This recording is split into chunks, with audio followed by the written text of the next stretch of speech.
ملا علی قاری لکھتے ہیں کہ یہ کون کمزور لوگ ہیں. یہ جو بخاری شریف کی حدیث ہے کہ تمہارے کمزوروں کی وجہ سے تمہاری ضرورت پوری ہوتی ہے. تم گناہ کرتے ہو پھر بھی ضرورت پوری ہوتی ہے. تم پاپ کرتے ہو پھر بھی ضرورت پوری ہوتی ہے. تم اللہ کی نافرمانیاں کرتے ہو پھر بھی ضرورت پوری ہوتی ہے. تو وہ کون مبارک لوگ ہیں، وہ کون برکت والے لوگ ہیں جس کی وجہ سے تمہاری ضرورتیں پوری کرتا ہے؟ وہ کون کمزور ہے؟ تو ملا علی قاری ایک حدیث کے حوالے سے لکھتے ہیں کہ وہ کمزور لوگ نہیں جس کو تم جسمانی اعتبار سے کمزور سمجھتے ہو. یہاں کمزور سے مراد اللہ کے وہ ولی ہیں، اللہ کے وہ برگزیدہ بندے ہیں کہ اللہ اکبر جو اس شان سے زندگی گزارتے ہیں کہ اللہ اللہ کثرت روزہ نے، کثرت صوم نے اور ترک نوم نے اور کثرت قیام نے ان لوگوں کو ظاہری طور پر کمزور کر دیا ہے، اور وہ دل کی گہرائیوں سے شکستہ دلی کے ساتھ، ٹوٹے ہوئے دل کے ساتھ تمہارے لیے اللہ کی بارگاہ میں دعا کرتے ہیں تو ان کے صدقے میں اللہ تمہاری مصیبتوں کو ٹال دیتا ہے. اجابت الغوث علامہ شامی کا ایک مختصر سا رسالہ ہے. علامہ سید محمد ابن عابدین شامی وہ اپنے رسالہ اجابت الغوث میں لکھتے ہیں کہ اللہ کے رسول علیہ السلام فرماتے ہیں کہ میری امت کے کچھ لوگ ہیں جن کے صدقے میں تم جنگوں میں فتح یاب ہوتے ہو. یعنی طاقت کی کمی کے باوجود مسلمان جنگ جیتتا ہے. بعض مقامات ایسے ہوتے تمہیں فتح ملتی ہے، نصرت ملتی ہے. اللہ کے حبیب علیہ السلام نے اپنے ظاہری دور میں فرمایا تھا کہ تم لوگ جنگیں جیتتے ہو.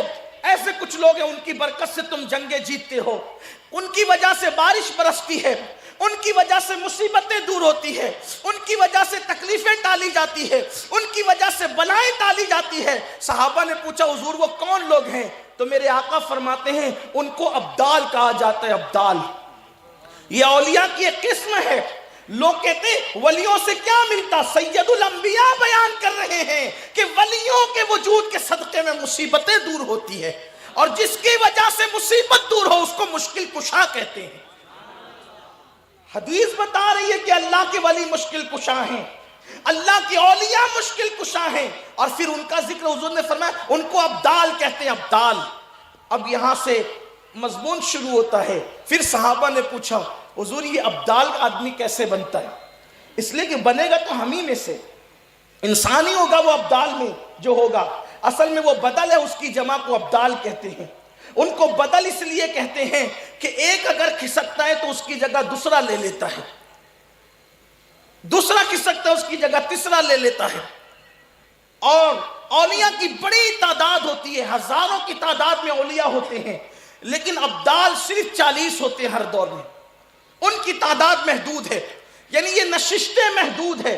کتنا بڑا عہدہ ہے ابدال کا کہ یہ نشستیں محدود ہیں. اللہ اکبر، ہزاروں اولیاء ہوں گے، لاکھوں اولیاء ہوں گے، لیکن ابدال ان میں صرف اور ان ابدال میں جو غوث ہوگا، جو پوری کائنات کے ولیوں کا سردار ہوگا ہر دور میں، وہ صرف ایک ہوگا. حالانکہ اسی کو قطب بھی کہتے ہیں، اسی کو قطب بھی کہتے ہیں، لیکن وہ ایک ہی ہوتا ہے ہر دور میں. مطلقاً جسے قطب کہتے ہیں وہ ایک ہوتا ہے. لیکن بعض لوگ شیخ محی الدین ابن عربی کہتے ہیں کہ اس کے اندر کچھ توسیع کرتے ہوئے جو شہر کا سب سے بڑا ولی ہوتا ہے اس کو بھی قطب کہہ دیتے ہیں، کچھ قید کے ساتھ. کسی قوم کے درمیان ایک بڑا ولی ہوتا ہے اس کو بھی قطب کہہ دیتے ہیں. لیکن اصل میں مطلقاً قطب جسے غوث بھی کہا جاتا ہے زمانے کا، وہ ایک ہی ہوتا ہے، ہر دور میں ایک ہوتا ہے، ہر زمانے میں ایک ہوتا ہے. اور اس کو قطب اس لیے کہتے ہیں کہ قطب کہتے ہیں عربی میں جو چکی چلتی ہے تو چکی کے بیچ میں جو کیل ہوتی ہے، کیل لوہے کی کیل، اس کو بھی قطب کہتے ہیں اور اس کو بھی قطب کہتے ہیں. تو جیسے زمین، جیسے چکی چلتی ہے وہ قطب کے درمیان چلتی ہے، ویسے زمین کا ایک پارٹ ہے اور آسمان کا ایک پارٹ ہے اور اس کے بیچ میں قطب رہتا ہے، تو پورا کائنات کا نظام اس قطب کے ارد گرد چلتا ہے اور اسی کی برکت سے چلتا ہے. اور یہاں آپ کو بتا دوں یہ بھی شان ہے کس قدر خاندان نبوت کی کہ ہر دور میں قطب ہوگا جسے غوث کہا جائے گا، اور وہ جو مطلقاً قطب اور غوث ہوگا جو پورے دور کا ہوگا، پورے زمانے کا ہوگا، پوری دنیا کا ہوگا، ایک ہی ہوگا، وہ کسی اور خاندان سے نہیں ہوگا بلکہ وہ خاندان مصطفیٰ جان رحمت سے ہوگا۔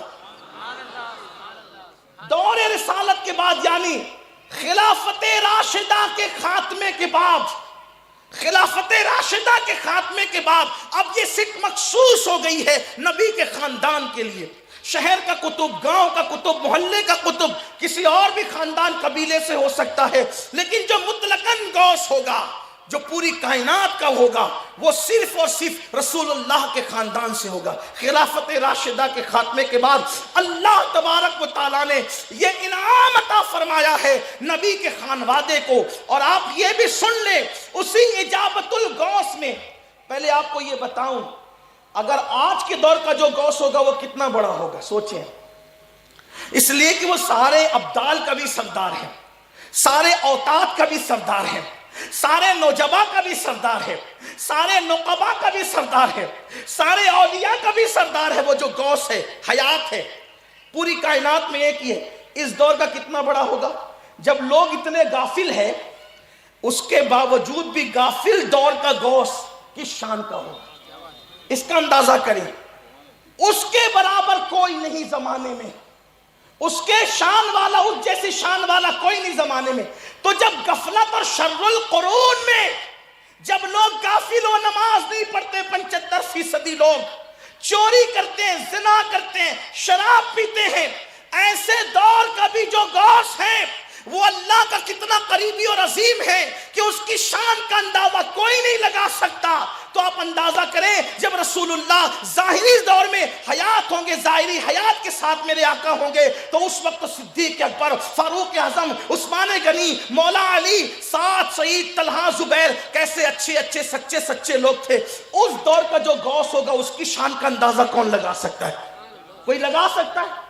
5ویں صدی کا جو غوث تھا وہ ہمارے غوث پاک، ہم قادریوں کے پیر، وہ فرماتے مجھے کسی کی طرح نہ سمجھو اور میری طرح کسی کو نہ سمجھو، میں اللہ کے رازوں میں سے ایک راز بن کر کے آیا ہوں۔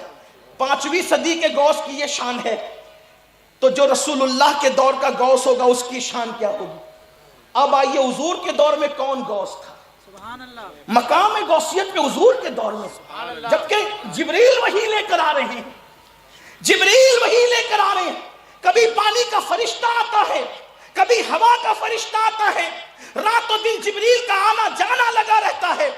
سوچو اس دور کے غوث کی غوثیت کا، شان کا عالم کیا ہوگا۔ تو علامہ شامی لکھتے ہیں کہ رسول اللہ کے ظاہری دور میں جس کو اللہ نے منصب غوثیت اور قطبیت عطا کی ہے وہ کوئی اور شخصیت نہیں ہے، وہ حسنین کی امی سیدہ فاطمہ الزہرا کی ذات ہے۔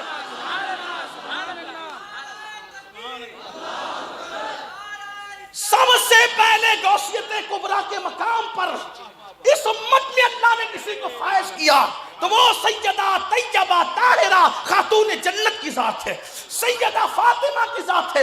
لوگ فاطمہ الزہرا کو صرف چکی چلانے والی عورت نہ سمجھے، لوگ فاطمہ الزہرا کو صرف بچوں کو نہلانے والی عورت نہ سمجھے، لوگ فاطمہ الزہرا کو 17 پیون اوڑھنے والی عورت نہ سمجھے۔ فاطمہ رسول اللہ کے دور کی اس خاتون کا نام ہے جس کو اللہ نے مقام غوثیت کبریٰ پر سب سے پہلے فائز فرمایا۔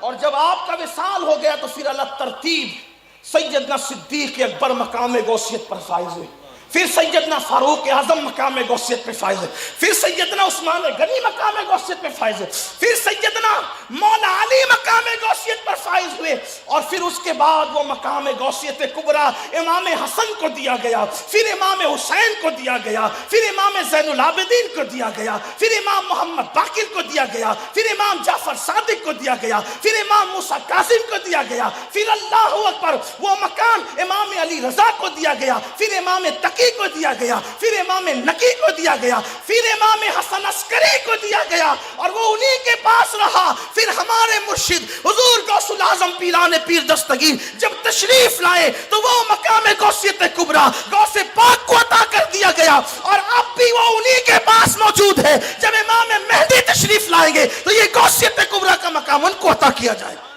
سبحان اللہ، سبحان اللہ، نعرہ تکبیر، نعرہ رسالت۔